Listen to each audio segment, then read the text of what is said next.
ఎప్పుడైనా సరే మనకు ఆర్థికంగా ఇబ్బందులు ఎక్కువగా వస్తున్నాయి, రొటేషన్ దెబ్బతింటోంది అని అనుకుంటున్నప్పుడు మనల్ని ఆదుకునేటువంటి స్తోత్రం లక్ష్మీ సహస్రనామ స్తోత్రం. దీనికి మనం చేయవలసిందల్లా 5 శుక్రవారాల పాటు ఇంట్లో ఉండేటువంటి లక్ష్మీ ప్రతిమను కానీ లేకపోతే కలశాన్ని స్థాపన చేసుకొని కానీ తులసీ దళాలతో లక్ష్మీదేవిని పూజించాలి. 1000 నామాలు చెప్తూ 1000 నామాలకి కూడా ఒక్కొక్క దళం పడే విధంగా జాగ్రత్త తీసుకోవాలి.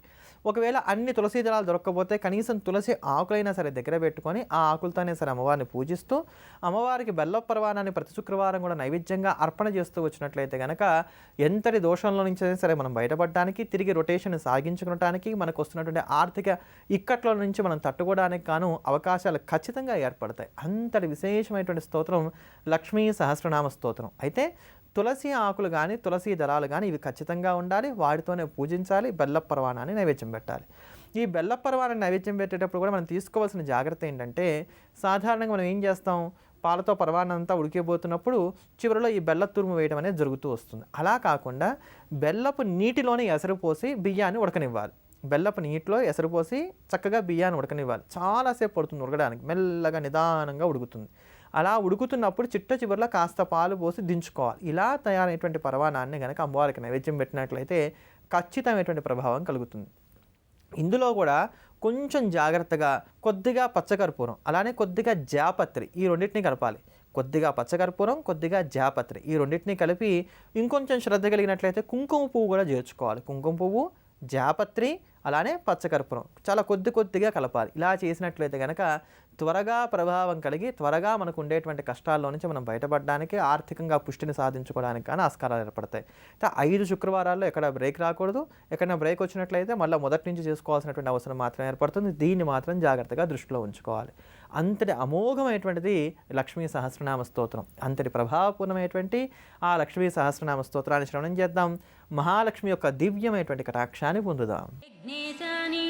प्रधा दीक्षा दक्षिणा सर्वमोहिनी अष्टांगयोगिनी देवी निर्बीजध्यानगोचरा सर्वतीर्थस्थिता शुद्ध सर्वपर्वतवासिनी वेदशास्त्रप्रदा देवी षडङ्गादिपदक्रमा शिवाधात्री शुभानन्द यज्ञकर्मस्वरूपिणी व्रतिनी मेनका देवी ब्रह्माणि ब्रह्मचारिणी एकाक्षरपरा तारा भवबन्धविनाशिनी विश्वम्भराधराधारा निराधाराधिकस्वरा राकाकुहूरमावास्य पूर्णिमानुमती द्युतिः सिनीवाली शिवावस्य वैश्यदेवीऽपि संगिला पिप्पला च विशालाक्षी रक्षोऽग्निवृष्टिकारिणी दुष्टविद्राविणी देवी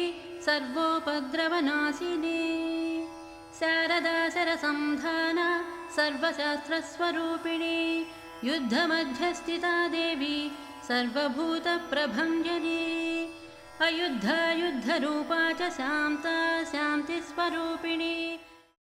అమ్మా, అలాంటి వాళ్ళది నిజమైన ప్రేమ కాదు, అది వ్యామోహం. ఎగ్జాక్ట్లీ చిన్నత్త, నిజంగా ప్రేమించుకున్న వాళ్ళు అలా చేయరు. ఎంత మనసు విరిగిపోతే కన్న కూతుర్ని పట్టుకొని మా దృష్టిలో చచ్చిపోయా ఉంటుందా తల్లి?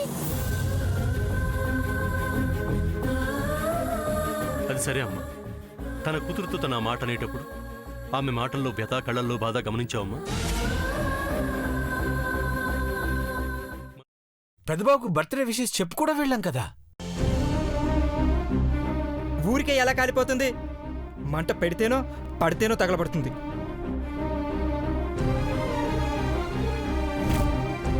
కరెక్ట్ చిన్నబాబు, నీకొచ్చినట్టే నాకు డౌట్ వచ్చింది. పార్వతే షర్టును తగలబెట్టిందనుకుంటా.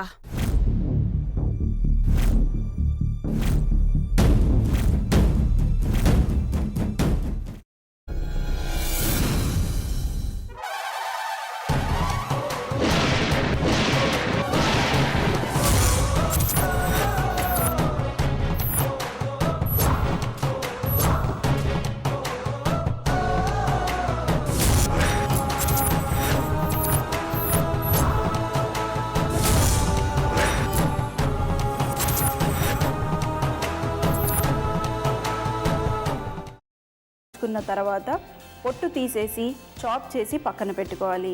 ఒక ప్యాన్లో కొద్దిగా నూనె వేడి చేసి అందులో ఆవాలు, మినప్పప్పు, శనగపప్పు, కరివేపాకు, సన్నగా తరిగి పెట్టుకున్న ఉల్లిపాయలు వేసుకుని 1 నిమిషం పాటు వేయించుకోవాలి. ఆ తర్వాత కాల్చి కట్ చేసి పెట్టుకున్న వంకాయని కూడా అందులో వేసుకుని బాగా మిక్స్ చేసి బౌల్లోకి ట్రాన్స్ఫర్ చేసుకుని అందులో తగినంత చిక్కటి పెరుగు లేదా పల్చటి పెరుగు వేసుకుని మిక్స్ చేసి అన్నంతో కానివ్వండి, చపాతీతో కానివ్వండి సర్వ్ చేసినా చాలా బాగుంటుంది.